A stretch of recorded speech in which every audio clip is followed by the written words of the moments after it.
Hello and welcome to InnoPower 2022. My name is Larry Smith and I'm the Director of Development for the Hamilton County Community Foundation, an affiliate of the Central Indiana Community Foundation, or CICF.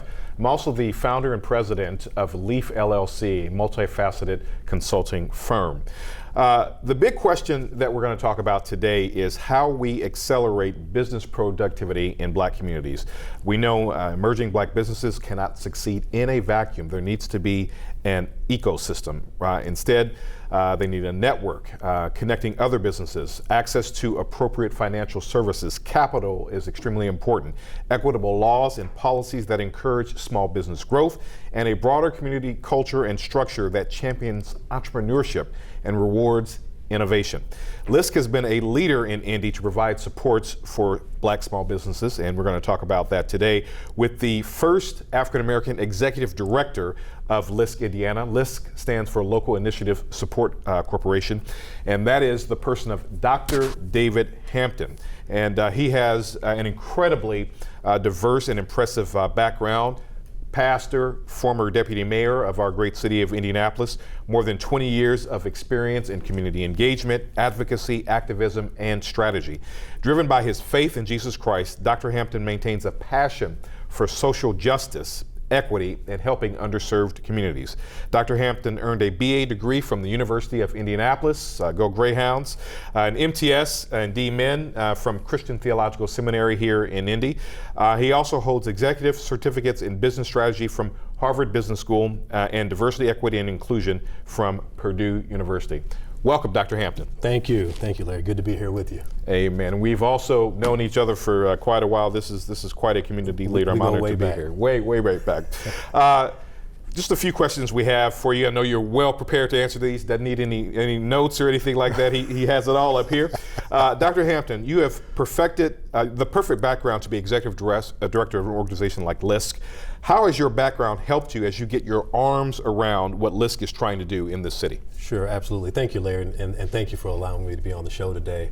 I have to give credit. I'm the second African American to lead LISC. Actually, the first executive director was a Black woman, and so we're just really glad to be a part of this legacy. But as you mentioned, you know, I'm a man of faith, and I think about the least of these. And as we think about underserved communities and Black and brown communities that have been overlooked for so long, it's a true honor and privilege to be in a position to help build those communities and to direct dollars to areas of most need, to build healthy and resilient neighborhoods, and that's really what we do at LISC. Excellent. And so it would be remiss if I didn't ask you to talk about just what LISC is, what it does. Most people in our community are not familiar with the organization. So how would you describe the scope and scale of what you do at LISC? Sure. It's often difficult for us to explain what LISC does. We do a range of things. LISC stands for Local Initiative Support Corporation. We are the nation's largest CDFI. A CDFI is a community development financial institution. So that means we are philanthropic, but we're hybrid in that we also offer loans. And so we celebrate 30 years this year. This is our 30th year. And we really work in Indianapolis neighborhoods, helping resident-led, community-based development organizations to transform distressed organizations and communities into healthy ones. We do this by way of economic development, which is at the root of and heart of what we do. We seed economic opportunity with every tool in our disposal.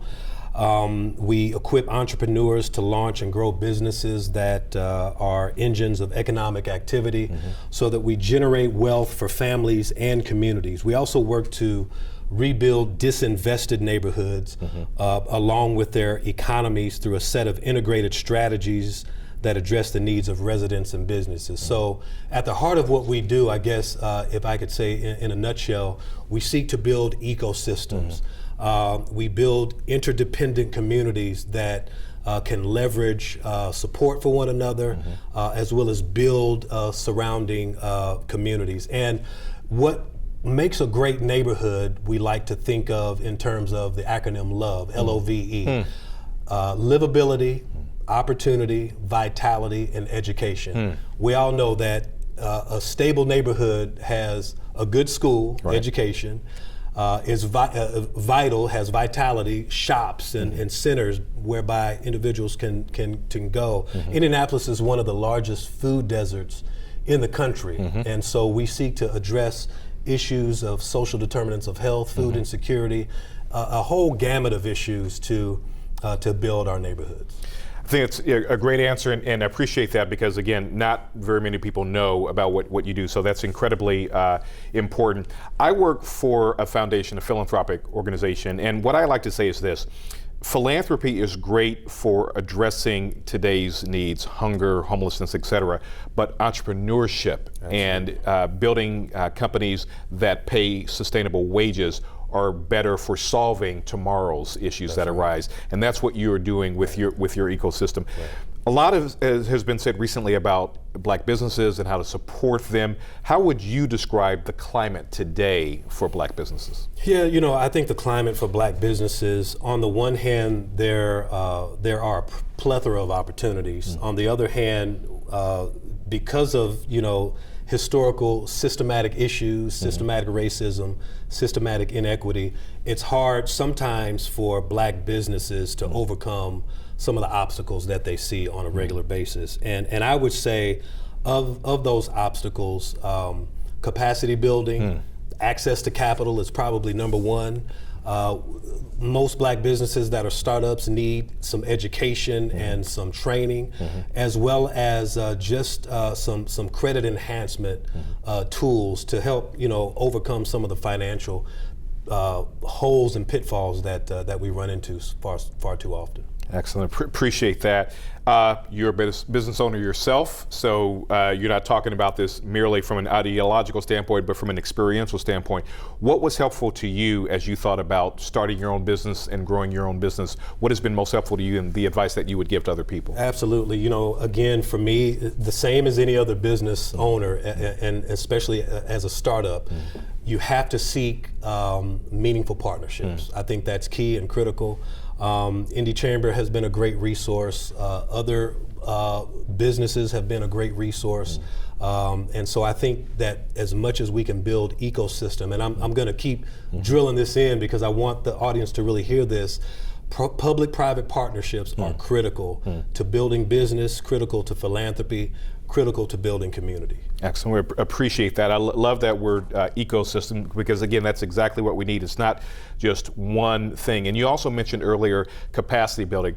That's a phrase that not everybody necessarily is familiar with. How would you describe capacity building? So at LISC, one of the things we do is offer technical assistance and capacity building to a number of businesses, organizations, whether they are for-profit or nonprofit. And we pride ourselves on sort of that hallmark.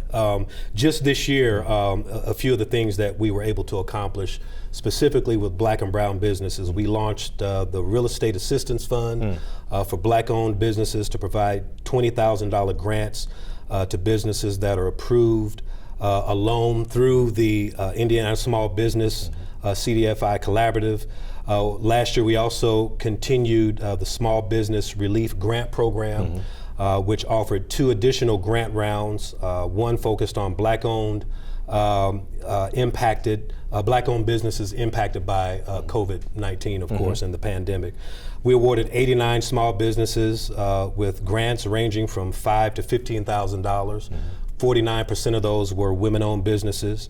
And then in partnership with Indy Black Chamber, Engaging Solutions, and a host of other organizations, we had a 5-part virtual business workshop, and the list goes on and on and on. And we really tried to target Black and brown entrepreneurs and addressed topics such as creating a business plan, financial management, organizing a structure, and so much more. So those are the types of technical assistance we try to provide. Do you work at all with Impact Central Indiana from the Central Indiana Community Foundation? Absolutely. Okay. CICF is one of our great partners. Okay, good. That's good. Good to know. Just wanted to give a shout out to them. So when you talk about getting capital in the hands of Black and brown entrepreneurs, One of the issues that, well, maybe it's not an issue, but a concern that some people have is that if there's a big influx of capital to folks who are not accustomed to having that kind of cash, it may not always sort of end well. I mean, so what do you do, again, back to the capacity building question, to help them be able to handle this sudden influx of cash? Yeah, and I'm glad you asked that question. And I would say this, number one, if you are a business owner or you're thinking about starting a business, make sure you understand that when it comes to business credit, we're really talking about your personal credit. They are not mutually exclusive. They are one and the same. You cannot get a business loan if your personal credit is not credit worthy. And so we try to educate as well as help individuals to improve their credit ratings so that they can be well positioned for business loans and the business products that we offer. Yeah, so that's important. So the things that we need to do, decrease our debt ratio, make sure we pay our bills on time, all of those kinds of things that we tell people from a personal credit standpoint. They also need to do that from a business standpoint. Have you done any work with 68 Capital at all, Nicole Jones? Not that I'm familiar with. Okay, just curious. She is just a dynamic young African American woman who started her own venture capital firm. She's raised something like $25-30 million specifically for African American businesses in the tech sector. So we're going to have to make sure that you two get connected because you're bowling in the same lane, as they say. As we move quickly toward our close, I just want to give you an opportunity to highlight any other work that you're doing, what you're looking for in the future, maybe even some opportunities for people to come and work with LISC. Absolutely. We're very pleased to report that after a review of our portfolio of investments, including grants, sponsorships, consultants, recoverable grants and loans, LISC increased the percentage of investments to Black-led organizations and businesses from 55% in 2020 to 71% in 2021. Excellent. We developed a Black Development Consortium, which consists of about 17 total businesses. These are for-profit as well as non-profit subset of businesses to address all of the issues we mentioned.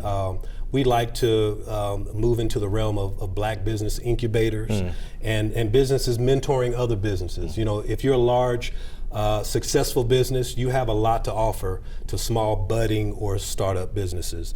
And then we're also proud to collaborate with many like-minded partners in Indianapolis, including organizations like Side Hustle Economy, Tiny Urban Escapes, She Events, who is now in Circle Center. I'd love to partner with the young lady you mentioned, and so we're always looking for meaningful partnerships. Yeah, I'm glad you mentioned She Events. They have a gala coming up. I'm going to be at the gala, taking my 17-year-old daughter so she can see what she can be. And I'll see you there. Oh, look forward to that. Well, Doc, really appreciate your time. Thank you so much. And thanks so much. We appreciate it. Thank you.